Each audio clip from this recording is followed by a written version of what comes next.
Pessoal, bom dia a todos. Sejam bem-vindos a mais uma aula nossa, tá bom? Bom dia. Bom dia a todos. Vamos que vamos, né? Nessa aula, eu vou falar para vocês um pouquinho sobre o que é a indução eletromagnética, tá bom? A indução eletromagnética, basicamente, ela seria, né, o final da junção da eletricidade e do magnetismo. Na nossa próxima aula, nós só vamos resolver exercícios, tá bom? Nós vamos resolver exercícios que envolvem toda essa parte de eletricidade que nós já estudamos até aqui, desde o nosso primeiro dia de aula, tá bom? Então, basicamente, porque quando você vai resolver uma questão, tipo no Enem ou de vestibular, muitas das vezes ele procura para você calcular carga elétrica, que é o nosso primeiro conteúdo, e depois ele já pede para você calcular, por exemplo, corrente elétrica lá na frente. Ele já passa por campo elétrico, por força, e pede para calcular a corrente elétrica já lá do nosso quarto bimestre, terceiro bimestre, que seria.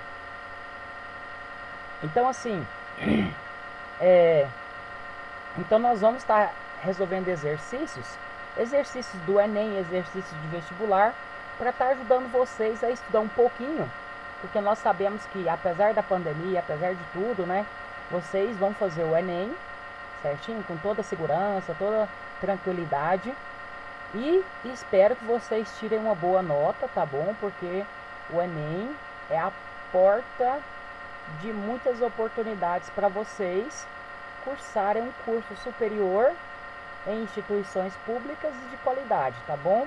Eu falo em instituições federais. Nessas instituições federais, o método de entrada atualmente é via nota do Enem, tá bom? Aí você participa do SISU. O SISU é um sistema de seleção das universidades públicas federais, nas quais vocês vão concorrer às vagas de acordo com a sua nota do Enem, certo? Então, por isso que é importante você fazer o Enem bem feito e tirar uma boa nota na prova, tá bom? Então, por mais que às vezes nós achamos que é difícil, mas não, tá bom? Depois eu vou estar falando para vocês sobre o sistema que eles usam de correção de prova, tá bom? Não é acertou, errou e pronto, não. Tem um método que eles usam chamado de teoria de resposta ao item, tá bom? Teoria de resposta ao item, ele dá nota pela questão certa e também dá nota por questões erradas. Tem questões erradas que são muito fora e questões erradas que são próximo da resposta esperada. Então ele pontua diferente, por exemplo, num aluno que acertou 20 questões e um outro aluno que também acertou 20. Qual dos dois, né, tentou fazer a prova? Qual dos dois seria o mais inteligente, né? O que eles separam assim, então?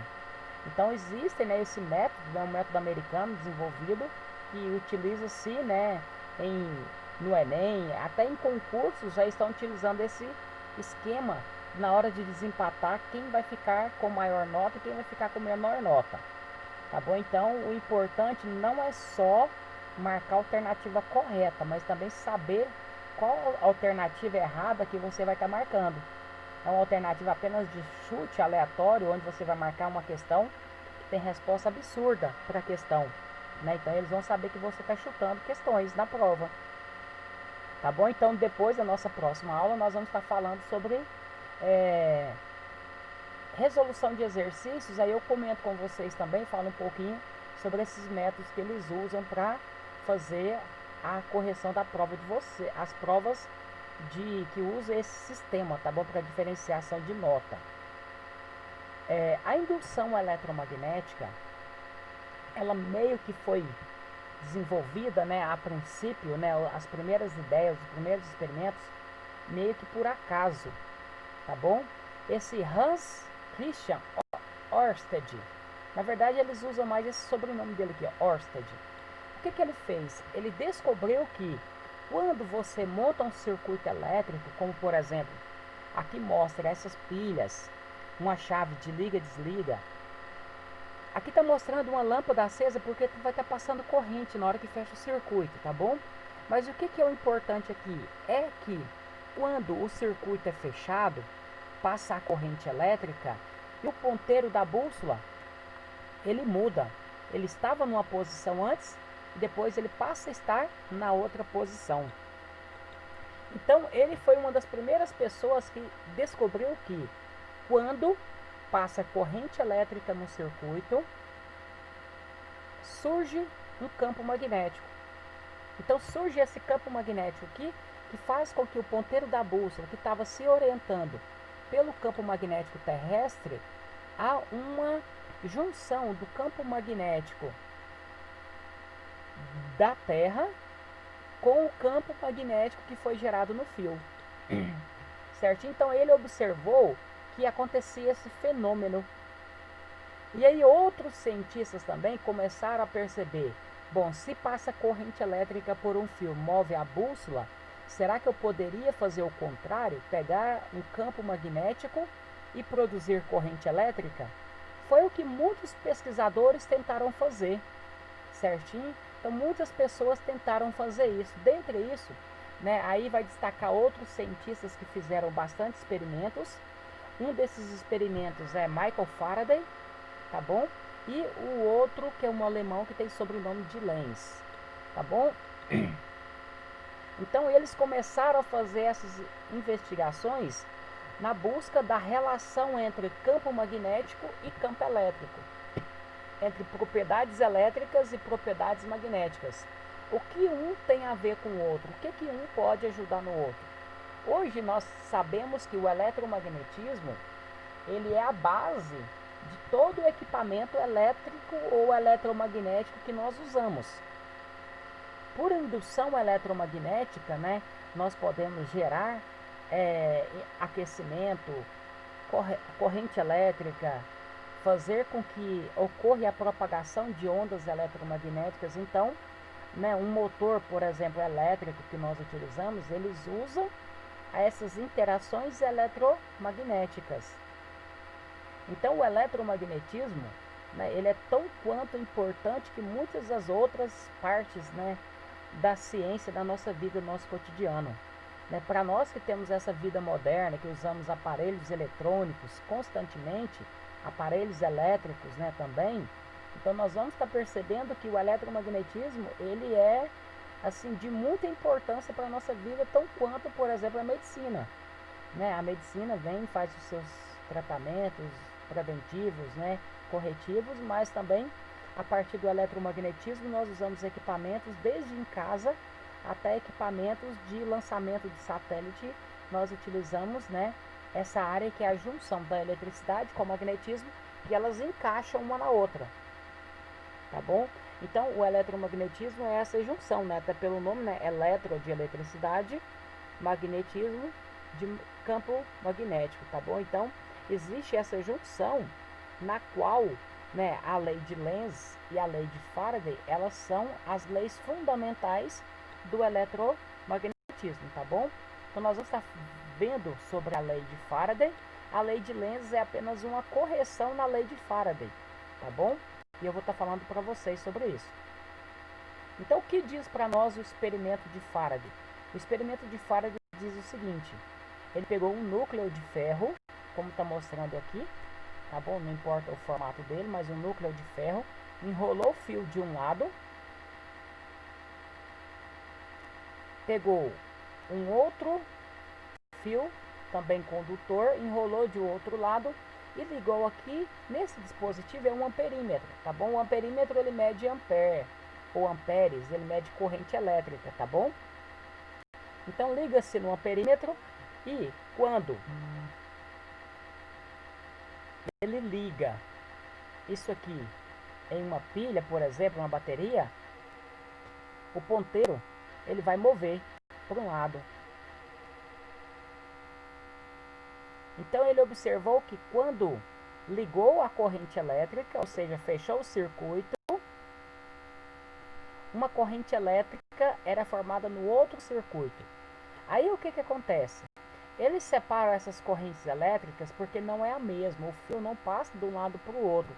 O que acontece é que essa corrente elétrica da bateria, ela é chamada de corrente elétrica induzida. essa corrente, ela induz o surgimento de outra corrente elétrica aqui do outro lado. Então nós temos o lado que é o induzido, que induz a fazer, porque ele não tem contato, então apenas ele induz a outra a fazer, certinho? E aqui é o outro lado que é o indutor. É o induzido e o indutor que é o que sofreu a indução, tá bom? Mas então o que que acontece? Faraday observou o seguinte, se ele pegasse um ímã em formato cilíndrico ou um ímã em forma de barra e colocasse dentro de uma espira, ele também iria observar o contrário. Mas ele observou o seguinte, que quando ele pegava e colocava o ímã dentro da espira, por exemplo, aqui na fita, como vocês estão vendo aí na caneta, se ele pegasse e colocasse, o ponteiro movia e parava. Então ele observou que, na verdade, o que precisava fazer é o movimento de colocar o ímã e tirar o ímã dentro da bobina que estava o fio enrolado. Então ele sempre colocava e tirava o ímã. Esse movimento acontece que nós sabemos que no próximo do ímã existe o campo magnético, que tem as linhas que saem de um lado e vai para o outro lado. Algumas apenas abrem de um lado e outras chegam do outro lado, formando aqui o campo magnético. Então, quando há uma variação de fluxo magnético dentro da espira, acontece que vai formar a variação de carga também no material condutor que foi feito aqui, a espira, por exemplo. Certinho? Ou uma bobina. Se é uma espira, é só uma volta. Né? Geralmente, o que acontece? Pega várias voltas para intensificar, formando uma bobina, por exemplo. Certinho? Então, essa bobina ela vai intensificar. A cada volta vai aumentar a corrente elétrica que é observada. Certinho? Então, Faraday fez esse experimento. Quando ele fez o experimento, o que ele fez? Ele pegou, como se fosse, o primeiro experimento dele fosse um ímã, e colocou um fio e um ponto aqui no meio para dar um contato. Ele colocou um ímã dentro e ele colocou aqui próximo. Na hora que ele observava o seguinte, que esse fio, ele começou a girar, ele começou a movimentar. Então esse foi um dos primeiros experimentos que ele fez. Ele observou que esse fio, como não estava com contato devido ao campo magnético, ele começava a girar. Então ele movia. E aí ele começou a estudar as propriedades. Foi até então que ele desenvolveu esse sistema aqui, no qual ele analisa a corrente elétrica que induz e gerar uma outra corrente elétrica. Onde que nós usamos isso? Nós usamos isso, por exemplo, na nossa vida cotidiana, nos transformadores. Um transformador, ele muda a tensão elétrica que nós utilizamos de um valor de tensão nominal maior para um valor de tensão menor. Por exemplo, nós até falamos de eliminador, né? Ou às vezes, igual para celular, falamos já de carregador. Mas no celular, ele tem dois sistemas. Ele tem no carregador, ele tem um dispositivo que muda a energia de 220 ou 110 para 12, 8, 3 volts, de acordo com cada celular. A bateria é uma tensão nominal de funcionamento diferente, certinho? Então o que acontece? Ele faz essa mudança. Lá dentro também tem um aparelho, uma parte eletrônica que muda a energia que nós usamos, tá bom? Daqui a pouco eu vou falar mais sobre isso, quando eu estiver falando para vocês, por exemplo, de uma usina hidrelétrica, que é a mais comum para nós, é uma usina de geração de energia elétrica em comum, tá bom? Então, o que nós vamos observar aqui a princípio? Primeiro eu vou falar para vocês de uma propriedade que é chamada de fluxo. Fluxo de ar, por exemplo, fluxo de vento. Quando eu quero analisar a quantidade de vento que passa por uma determinada região, primeira coisa, eu tenho que determinar a área que vai estar passando. Outra coisa que eu tenho que saber se esse vento ele está indo comportadinho. Partículas através de partículas, ou seja, as partículas movimentam-se com a mesma velocidade, passando por ele. Não precisa de ser, por exemplo, numa direção aqui paralelo, aqui por exemplo, ao plano que nós estamos visualizando. Ela pode ser inclinada também, não tem problema, mas a princípio nós temos que considerar que o vento ele tem uma velocidade média para as partículas, certinho? Senão o nosso problema se torna um pouco maior. É como se estivesse passando, por exemplo, mais partículas de um lado e mais, ou menos partículas de outro, tornando a densidade do ar diferente dentro da área que nós estamos analisando. Então, o que, que nós fazemos? Nós pegamos, por exemplo, uma espira quadrada, ou seja, uma volta quadrada. Por quê? Porque a área de um quadrado é base vezes altura. Poderia ser circular também, por exemplo, como de um fio. Aí nós vamos usar que a área lá é π vezes r ao quadrado, certo? Então, essa área é de acordo com a figura geométrica que eu estou analisando, certo? Então, nós vamos fazer isso. Pega uma espira quadrada, que é mais fácil de calcular a área. Depois nós vamos considerar que o vento, ele sempre movimenta com a velocidade constante, ou seja, ele é um vento uniforme, tá bom?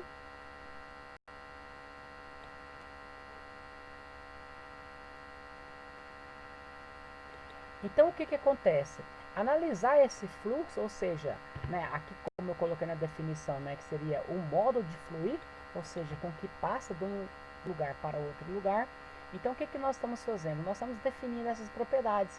E o quanto de vazão, por exemplo, o quanto de vento que passa por essa determinada área, como mostra aqui na figura.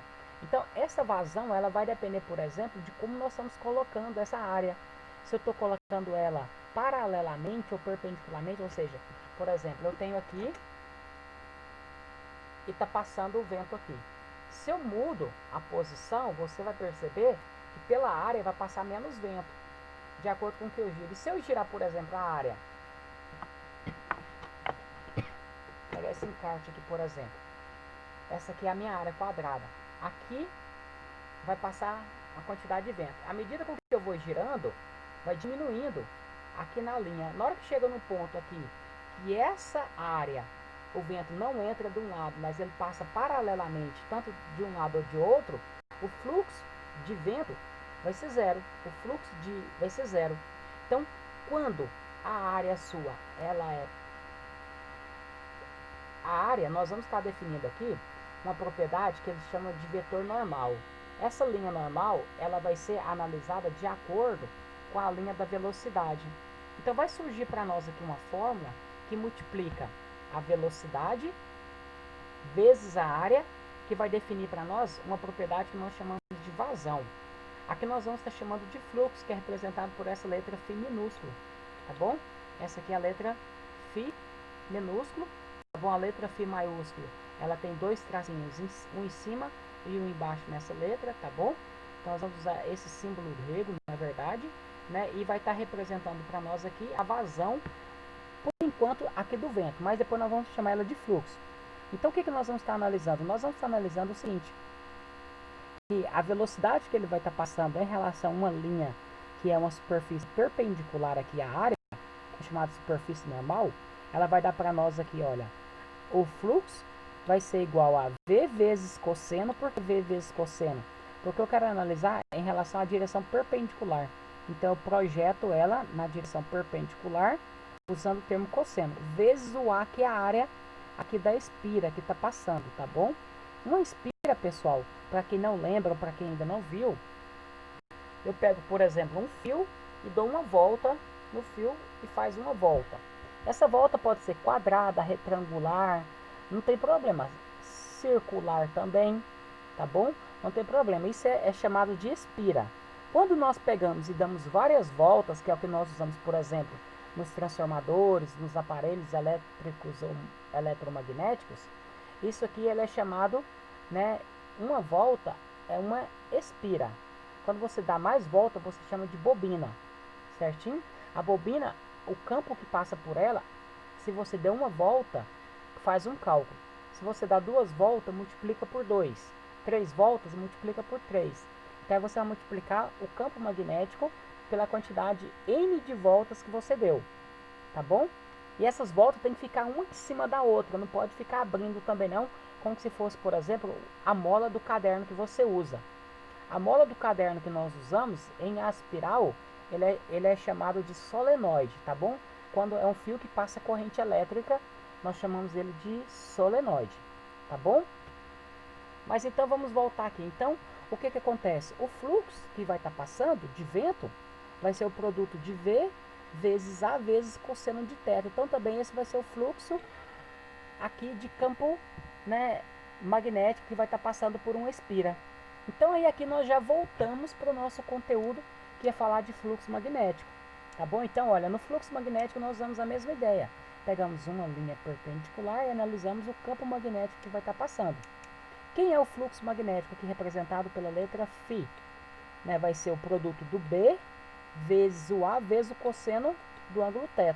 Então nós pegamos o B e jogamos ele, fazemos uma projeção desse vetor ao longo dessa direção, fica B vezes cosseno vezes A. Nós apenas mudamos a ordem aqui para ficar o cosseno no finalzinho, que é a maneira com que a fórmula aparece. Por que nós precisamos disso? Nós vamos estar precisando dessa propriedade para nós calcularmos a tensão que é gerada. Na verdade, a princípio ainda, nós calculamos uma propriedade que é chamada de força eletromotriz, que eles chamam de FEM, tá bom? É FEM porque é F de força, é de eletro, M de motriz, eles chamam de FEM. Essa força eletromotriz, ela é a tensão nominal, a tensão que é dada. Ainda para calcular a tensão que nós utilizamos, basta subtrair a resistência vezes a corrente. Aí você tem a força eletromotriz, que é de um gerador real, por exemplo. O que acontece muitas das vezes é que nós usamos os geradores, nós falamos que ele gera, por exemplo, uma tensão de 18 volts. É porque, na verdade, nós estamos idealizando a situação, falando que a tensão que é nominal gerada ali, ela vai ser igual à força eletromotriz. Então, o nosso circuito não teria uma resistência interna para fazer essa análise. Tá bom? Então, mas basicamente, o que nós calculamos a partir do fluxo magnético? A partir do fluxo magnético aqui, tá bom? Nós vamos estar calculando uma propriedade que é chamada de força eletromotriz. No próximo slide eu já vou estar mostrando para vocês que já seria diretamente essa lei de Faraday, tá bom? Lembrando, olha, o campo magnético ele tem módulo, direção, sentido é vetor, a área tem módulo, mas esse vetor N é um vetor que dá a direção para nós. Então isso que nós estamos tratando de vetores, propriedades vetoriais, tá bom? O módulo do campo magnético, também chamado de indução magnética, ele é medido em Tesla, e o fluxo magnético vai ser medido numa unidade que talvez vocês ainda não ouviram falar, que é numa unidade chamada de Weber, tá bom? Essa unidade Weber, ela utiliza-se o W maiúsculo e o B minúsculo, tá bom? É como se fosse lá em Hertz que nós utilizamos para medir frequência. Nós usamos o H maiúsculo e o Z minúsculo, tá bom?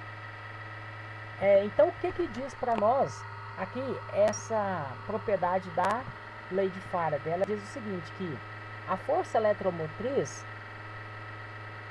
alguns autores usam esse Ezinho aqui, aquele é do euro, né? E às vezes usa esse E que é o epsilon, tá bom? Que é um Ezinho mais desenhado à mão. Mas ele representa para nós a força eletromotriz induzida no circuito. Ela é medida em volts, tá bom? Aqui nós usamos a variação do fluxo. Lembram que eu disse para vocês que se você colocar o ímã lá dentro da bobina e deixar parado, não vai acontecer nada. O que precisa de acontecer é mover, tirar e colocar. Então é isso que faz, por exemplo, numa usina hidrelétrica. Numa usina hidrelétrica, o que acontece? Um ímã, que ele é artificialmente gerado, porque ele gera um campo magnético maior, ele passa dentro de uma bobina que fica girando. Então ele coloca como estatores, que tem um ímã no centro e fica girando, próximo do monte de bobina aqui em volta dele. Então ele vai ficar variando o fluxo magnético e com isso vai surgir o que nós falamos que é a força eletromotriz. Então a força eletromotriz, que é dada na lei de Faraday, ela é a variação do fluxo, ΔΦ, dividido por ΔT. Quem é o ΔΦ? É a variação do fluxo final menos o fluxo inicial.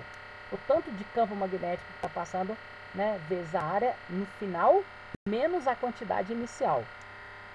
Se o fluxo ele é uniforme, não está variando o fluxo. Então aí não vai ter, por exemplo, geração de força eletromotriz.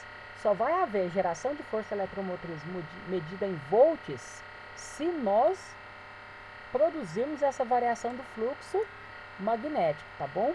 Então o que acontece? Essa é a lei de Faraday. Diz para nós que quando houver variação de fluxo através de um circuito, surgirá nele uma força eletromotriz, certinho? Então isso aqui é a lei de Faraday. O que é a lei de Lenz? A lei de Lenz, na verdade, é só esse menos que foi colocado aqui na fórmula. Lenz foi falou assim, não, o Faraday está certo, mas está faltando menos aqui na fórmula dele. Então essa é a lei de Lenz. Mas esse menos, pessoal, significa ser o seguinte: quando você pega um ímã e coloca próximo de uma bobina e ele entra nela, o que acontece? Na bobina ou na espira, né, vai acontecer que vai surgir uma corrente elétrica induzida. Quem que induziu? O campo magnético do ímã. Então vamos olhar aqui o seguinte: o campo magnético do ímã ele está desenhado aqui em vermelho. Na hora que há uma variação dentro aqui da espira, o que acontece? Vai surgir uma corrente elétrica. Essa corrente elétrica vai gerar um campo magnético contrário, porque nós sabemos que quando passa corrente elétrica em um circuito, em um fio, por exemplo, ele gera um campo magnético. Então, ele vai gerar um campo magnético contrário ao campo magnético que foi dado pelo ímã. Então, olha aqui, se o campo magnético do ímã do lado norte ele está saindo, ele está entrando na espira, ele vai gerar um campo magnético contrário. E com isso nós identificamos o sentido da corrente elétrica. Então o sentido da corrente elétrica ele é contrário ao do campo magnético. Então por isso que nessa fórmula tem o menos. O sentido do campo magnético ele é contrário ao sentido da corrente elétrica que é dada. Ou seja, a corrente elétrica ela gera, por exemplo, aqui, nesse desenho que eu coloquei, ele vai estar girando para cá, no sentido, vamos pensar aqui, o sentido anti-horário, né? Está girando assim, né? No sentido anti-horário. Então, como ela está girando no sentido anti-horário, o campo magnético, ela vai induzir um campo magnético passando por ela e indo para o outro lado. Então, é isso que diz para nós a lei de Lenz. O que a lei de Lenz diz? Ela diz o seguinte, olha, que o sentido da corrente elétrica induzida, que foi produzida aqui na espira ou numa bobina, é tal que o campo que ela produz se opõe à variação de fluxo magnético que a produziu. Então a variação de fluxo magnético, por exemplo, o fluxo magnético aqui do ímã, gera um campo no sentido contrário, que a corrente elétrica se opõe à variação desse fluxo. Certinho? Então basicamente é isso que diz para nós a lei de Lenz. Beleza? Então isso que diz para nós, por exemplo, essas duas propriedades aqui então, que nós falamos, essas leis, né, elas são a base da indução eletromagnética. Por quê? Porque a partir delas vocês encontram outras propriedades até então relacionadas, certinho? Então essas outras propriedades que são relacionadas, elas outras fórmulas que tem, outras igual por exemplo equações de Maxwell, né? Então elas surgem basicamente dessas ideias iniciais aqui, que são essas duas leis que são, né, a base aqui da indução eletromagnética, tá bom? Então, basicamente, por exemplo, onde que nós podemos utilizar a indução eletromagnética? Nós usamos a indução eletromagnética, por exemplo, em geradores. Bom, se você depois tiver interesse em assistir algum vídeo documentário, no YouTube tem, por exemplo, alguns documentários lá que falam sobre, por exemplo, a história da eletricidade. É um documentário bom para vocês assistirem, tá bom? É uns vídeos mais antigos, às vezes eles não prendem tanto a atenção, mas eles é bom para você aprender um pouco da história da eletricidade, tá bom? E também tem um outro vídeo documentário lá que é chamado Guerra das Correntes. A Guerra das Correntes, ela trata, por exemplo, entre corrente elétrica alternada e corrente elétrica contínua. Ela trata, né, por exemplo, dos experimentos de Tesla e também dos experimentos de Thomas Edison, né, que é chamado de pai da lâmpada, mas ele não fez só lâmpada, né? Ele teve muitos projetos que ele desenvolveu, foram registradas centenas de projetos que ele registrou, tá bom? Então a empresa dele hoje, né, é uma associação de algumas empresas, por exemplo a GE General Electric, que produz motores de avião e outros equipamentos, até por exemplo geladeiras eles produzem, tá bom? Então, né, essa empresa dele hoje, né, é uma empresa multimilionária, né, que utilizou-se de corrente elétrica, e nesses documentários conta um pouco essas histórias que eles vivenciaram, tá bom? Para chegar no que nós usamos hoje, tá bom? Os geradores, o que eles fazem? Por exemplo, como eu havia mostrado aqui, nessa propriedade aqui, né, que nós usamos nos transformadores, ele não muda a qualidade da corrente elétrica. Se que entra corrente elétrica contínua, ele vai liberar corrente elétrica contínua.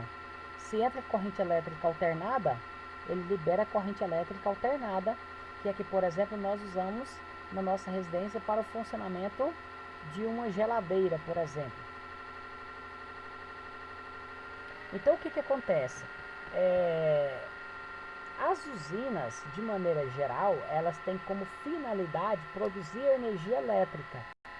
Não importa qual é o processo. Alguns processos são um pouco diferentes. Por exemplo, quando eu tenho uma usina hidrelétrica ou termoelétrica, ou hoje em dia já chama de termoelétrica, emendou os nomes aí. Hidroelétrica agora chama de hidrelétrica, tá bom? Com essa nova reforma ortográfica, eles juntaram esses nomes aí. Então o que acontece? Numa usina fotovoltaica que gera corrente elétrica por processo de excitação eletrônica, um pouco diferente, tá bom? Então ali eles usam, né, outros materiais, onde o fóton que vem da luz, ele faz com que no material lá que é utilizado, ele libera a corrente elétrica, mas porque tem outro material lá junto, que é um processo de dopagem, que eles chamam, né? Coloca, por exemplo, o bório lá no lítio, que aí ele faz liberar elétrons que movimentam de um ponto A para um ponto B. Beleza, mas o que acontece? De maneira geral, nos geradores de energia elétrica, eles usam como se fosse um motor. Esse motor, ele tem um eixo, que nele tem um sistema de movimento, certo? Ele move, e na saída tem a parte de corrente elétrica. Por exemplo, um motor de ventilador.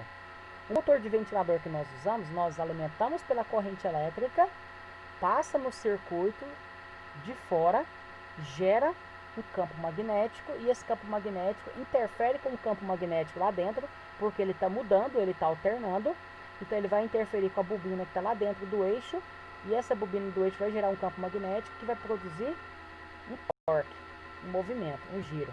E esse movimento giro vai produzir energia mecânica de rotação, tá bom? Basicamente chamada de energia cinética de rotação. Na usina, por exemplo, nós fazemos o contrário. Nós aproveitamos a força da água, coloca-se pás e ela gira. A pá gira, vai produzir o movimento que vai fazer com que na outra bobina de fora saia corrente elétrica, porque você gerou um campo magnético lá dentro, induziu um campo magnético. Tá bom? Então, nas usinas hidrelétricas, utiliza isso. Outras usinas também. O gerador, que é o estator, é o principal sistema ali. Ele vai ser movido. Ele pode ser movido pela água, pode ser movido pelo vento, pode ser movido por motor, por exemplo, motor a diesel, que são as termoelétricas que nós utilizamos. Existem, por exemplo, as termoelétricas a motores e as termoelétricas, por exemplo, a energia nuclear. Certinho? Basicamente, o princípio de geração de energia é o mesmo. Ele vai transformar energia mecânica em energia elétrica. Tá bom?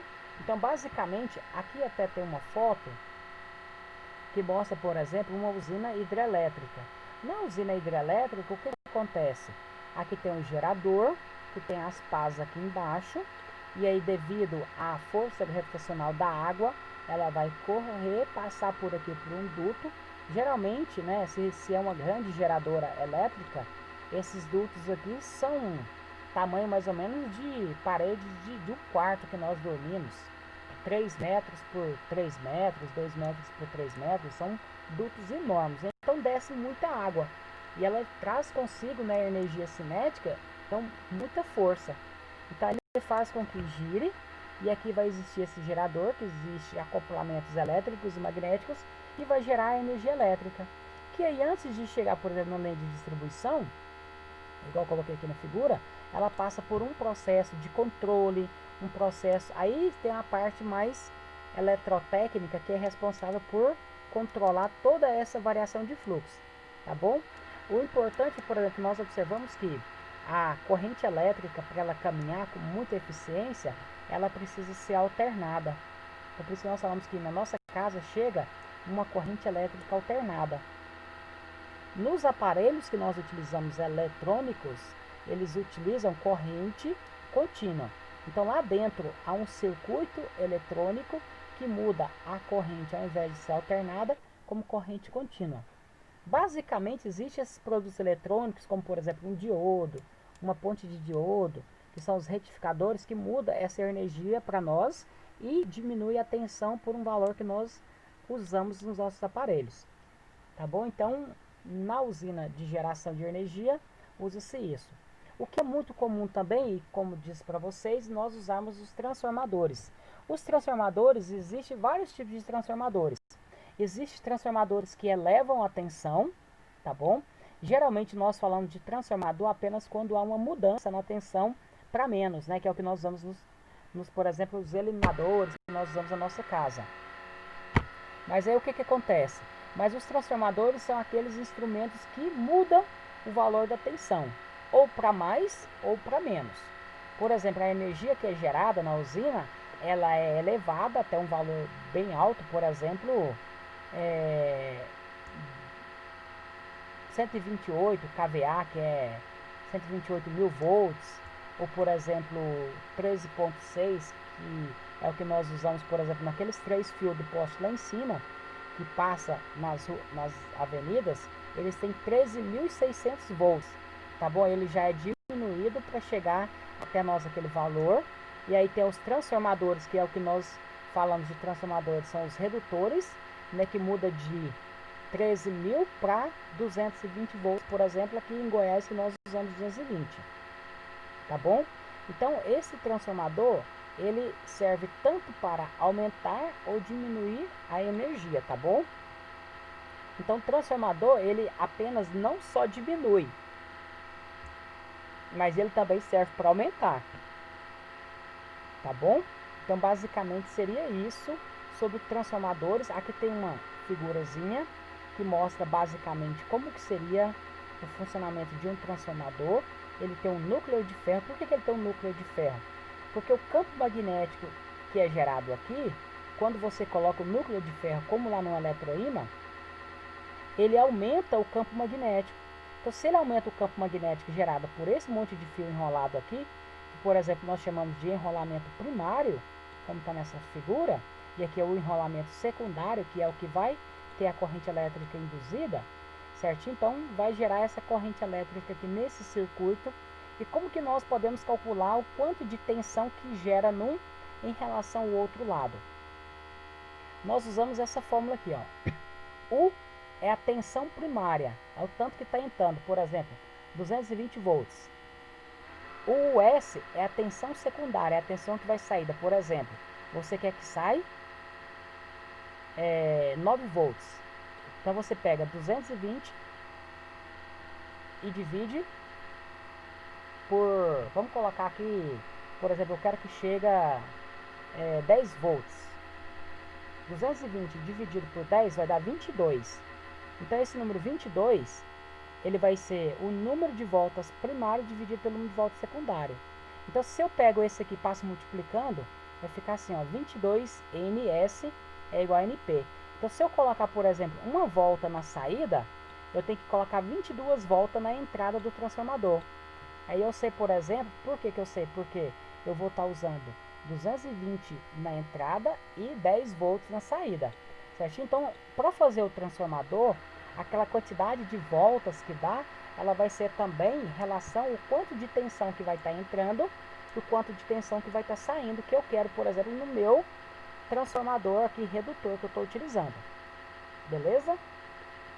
Na sequência, pessoal, da nossa aula, já está quase acabando, nós temos aqui 3 exercícios. 2 exercícios teóricos e um exercício que faz uma continha. Tá bom? Então eu vou estar resolvendo ele com vocês antes de encerrar a nossa aula. O exercício número 1 fala o seguinte: marca a alternativa a respeito da lei de Lenz. Lembrando, a lei de Lenz é aquele sinal menos na fórmula da lei de Faraday. Ele corrige o fluxo em relação à corrente elétrica, o campo magnético que está colocando no circuito do ímã, que é o indutor, e o induzido, que é o circuito lá dentro. E aí ele fala assim, ó, a lei de Lenz determina a relação da variação do fluxo magnético com a variação do tempo? Não. O que relaciona a variação do fluxo magnético com a variação do tempo é a lei de Faraday, tá bom? Pela lei de Lenz, pode-se determinar a força elétrica induzida em um circuito? Não. A lei de Lenz ela não determina a força eletromotriz. O que determina a força eletromotriz é a lei de Faraday, tá bom? Ela só determina o sinal que é em relação à força eletromotriz, ou seja, pela força eletromotriz que vai ser produzida. Letra C. A lei de Lenz diz que a corrente elétrica induzida no circuito é tal qual. Isso que fala sobre a corrente elétrica, olha. Ela gera um campo elétrico no mesmo sentido, não, isso que está tornando ela errada, olha. Mesmo sentido. Tem que ser sentido contrário, tá bom? Aqui a letra D fala que então ela vai ser muito parecida com essa, olha. A única coisa que está falando, o que ele está falando que a lei de Lenz diz que a corrente elétrica induzida em um espíralo, no circuito, sempre gera um campo magnético oposto. Aqui, ó. Ela gera um campo magnético oposto ao campo magnético variável que deu origem, que é essa figura que está mostrando, olha. Ele está dizendo que vai gerar sempre um campo magnético contrário aqui da linha em azul, oposto ao campo magnético vermelho que foi dado pelo ímã. Então isso é verdade, certinho? Então essa questão aqui, a resposta é a letra B. Então a lei de Lenz é o motivo do sinal positivo na lei de Faraday, olha, tá vendo? Ele colocou o sinal positivo, na verdade não é positivo, é negativo. O menos é porque explica essa qualidade aqui do campo magnético e da corrente elétrica, ela ser oposta, tá bom? Então, basicamente, então, a questão número 1, então tem que prestar atenção, pessoal, no que está dizendo esses exercícios teóricos. Muitas pessoas acham difícil fazer a continha, mas aí, na hora de fazer a teoria, não presta atenção no que está dizendo o exercício, e aí, às vezes, erra a questão por um vacilo de não entender direito a teoria. Então, os exercícios teóricos não quer dizer que eles são mais fáceis. Eles são exercícios que precisam de analisar com mais ênfase na parte do que está dizendo. Porque uma palavra, mesmo sentido ou sentido contrário, torna a questão verdadeira ou falsa, tá bom?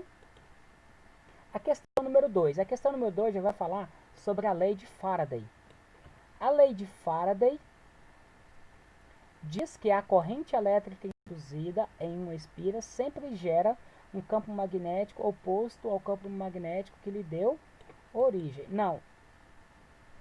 A lei de Faraday não diz que a corrente elétrica induzida, diz que o campo magnético que é gerado, ele é oposto ao campo que deu origem, que nesse aqui gera a corrente, tá bom? Então não é que a corrente elétrica fez isso, é o contrário. A lei de Faraday determina que a corrente induzida no circuito exposto ao campo magnético variável.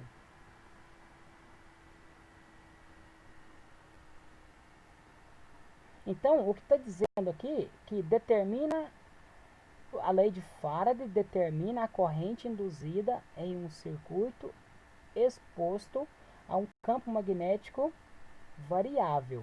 Mas o que ele vai induzir, na verdade, é a formação do campo, o campo que vai gerar a corrente no circuito. Então, ele não determina a corrente, ele vai gerar um campo no circuito que o campo que vai gerar a corrente. Certinho? Se não tivesse esse campo variável lá dentro, não iria surgir a corrente. O sinal negativo da lei de Faraday existe porque todo campo magnético variável gerado induz correntes elétricas que são produzidas por campos magnéticos no mesmo sentido. Então, na verdade, aqui é no sentido oposto, tá bom? A lei de Faraday determina que a força eletromotriz induzida é um produto da relação entre a variação do fluxo e do tempo. É isso que está dizendo aqui para nós a fórmula. Variação do fluxo pelo tempo. A lei de Faraday determina a direção e o sentido do campo magnético? Não. O que determina a direção e o sentido do campo magnético é a lei de Lenz. Nós resolvemos esse exercício aqui anteriormente. Certo? Então, por isso que a resposta correta é a letra D. Então, tem que prestar muita atenção, pessoal. Por exemplo, aqui essa questão B. Às vezes você poderia marcar ela, falar que é a corrente que determina o campo, né, magnético variável. Não, na verdade é o campo que gera a corrente. Tá bom? Então tem que tomar cuidado com relação a isso, que ele tenta nos confundir com as propriedades que são utilizadas. E para encerrar, nós temos aqui uma questão, que é a questão, exemplo número 3, que fala sobre cálculo de força eletromotriz.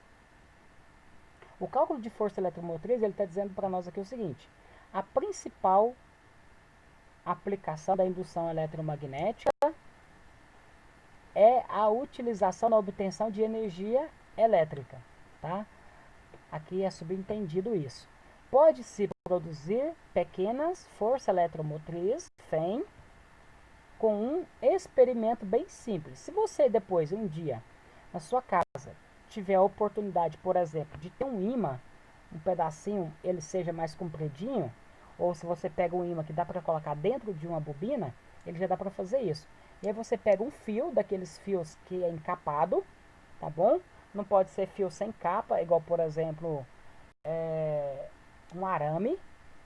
Ele tem que ter uma volta nele, ele tem que ser isolado.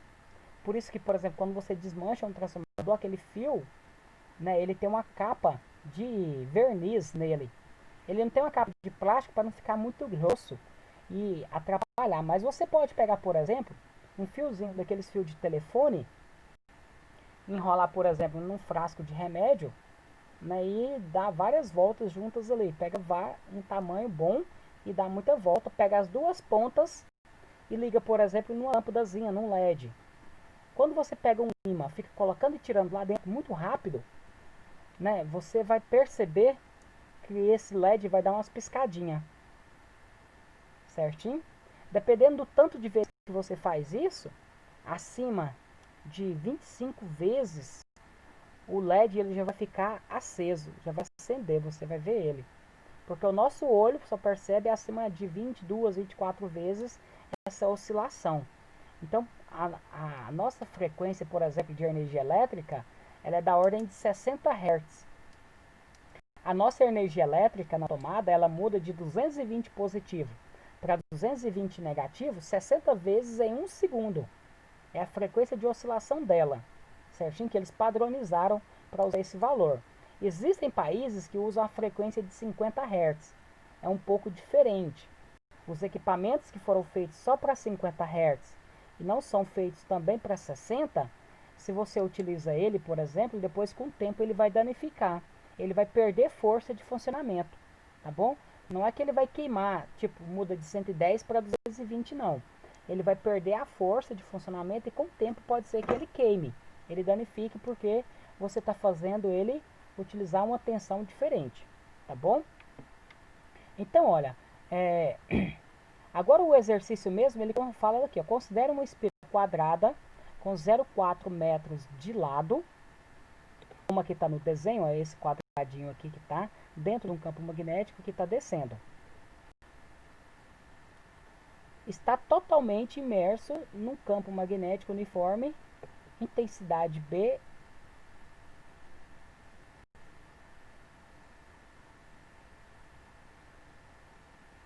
Então ele está dizendo que o campo magnético ele tem intensidade de 5 Weber por metro quadrado. Aí aqui nós temos que fazer o cálculo do campo magnético total que está passando. Também está falando que a cada metro quadrado ele vai produzir 5 Weber Weber de intensidade de fluxo. Então o campo magnético, se você vai calcular proporcionalmente, faz uma regra de 3 simples, tá bom? Igual está aqui no exercício que nós resolvemos, tá bom? Então o que que acontece? E perpendicular as linhas de indução magnética. Então essa espira, ela foi colocada perpendicularmente. Deixa eu abrir aqui o OpenBoard para mostrar para vocês através de figura. Posso estar desenhando.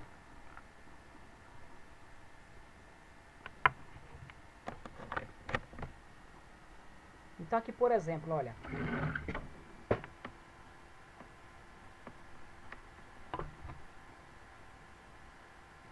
Aqui tem a espira, como ele colocou lá, quadrada.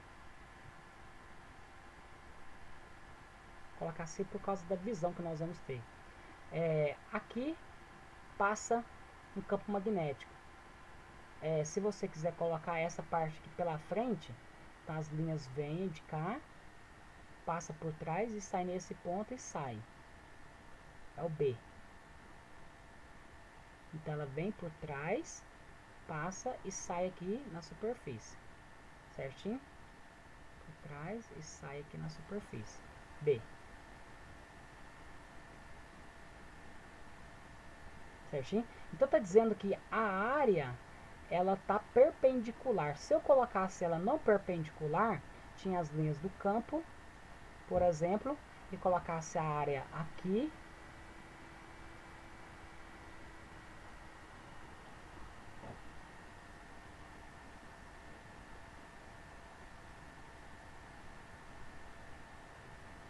vetor área nessa direção.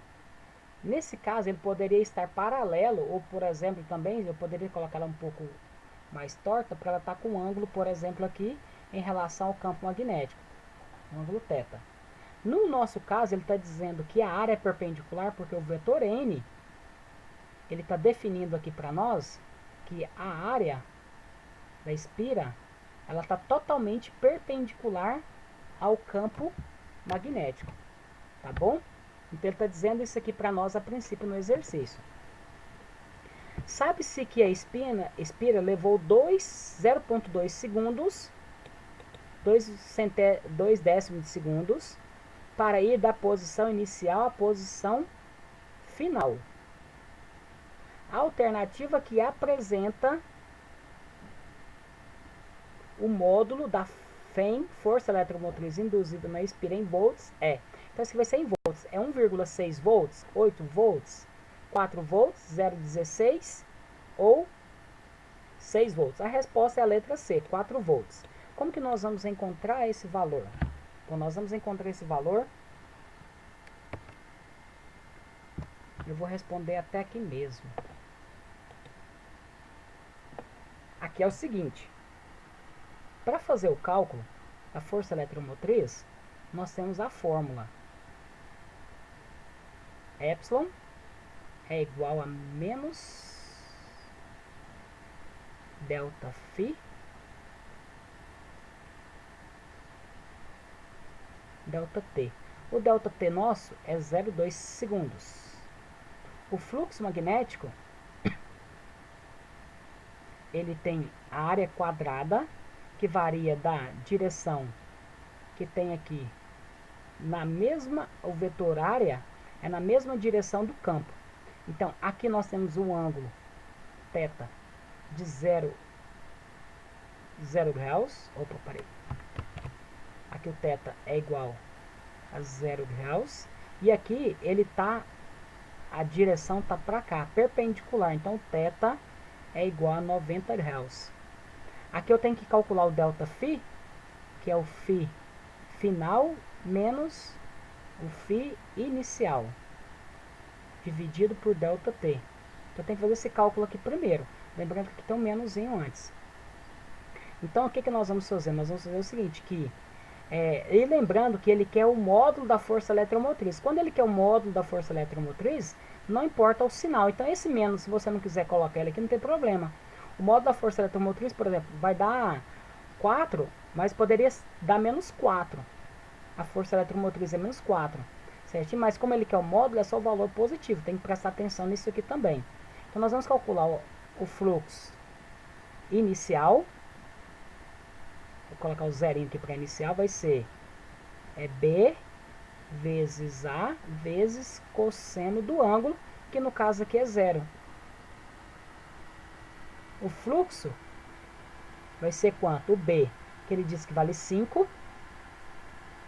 Weber por metro quadrado é Tesla, tá bom, pessoal? Essa unidade aqui ele colocou assim para tentar confundir nós.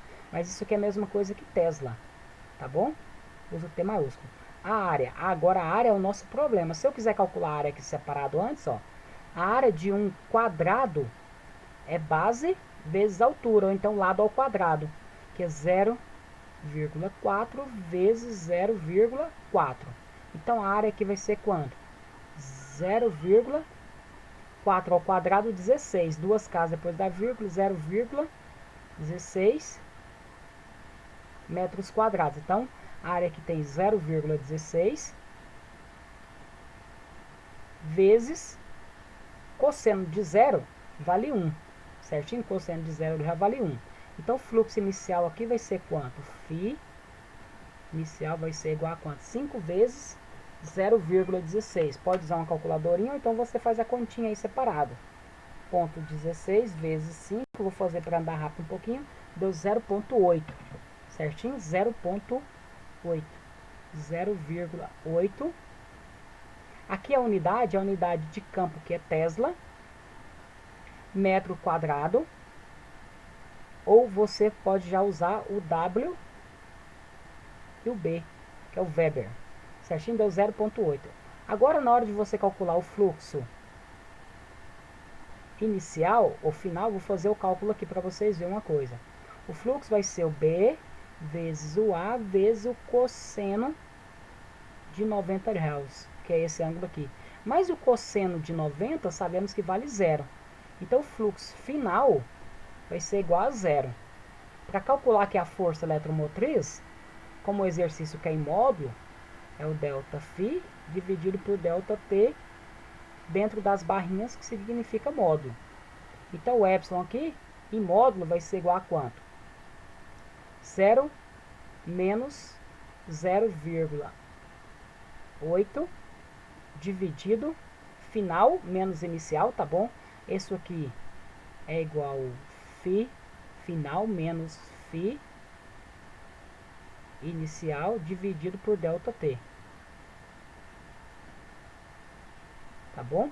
Então vai ser 0,8, 0 menos 0,8 dividido por o tempo, que é 0,2 segundos.